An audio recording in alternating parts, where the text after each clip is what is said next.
ঢুকে যা ভাবি।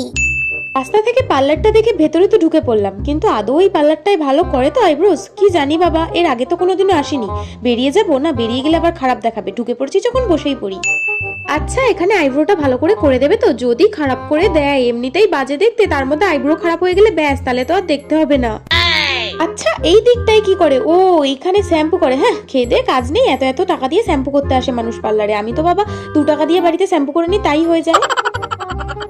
সামনের চেয়ারটা তো ফাঁকাই আছে না, গিয়ে ওটার মধ্যে বসেই পড়ি। বসে তো পড়েছি, এবার কি হেলান দেবো একটু? যদি পড়ে যাই, না বাবা পড়বো না তো, না হেলান দিয়েই বসে একটু আরাম করে নি। কিন্তু এরা আসছে না কেন? করবে না নাকি আমারটা, কি জানি বাবা।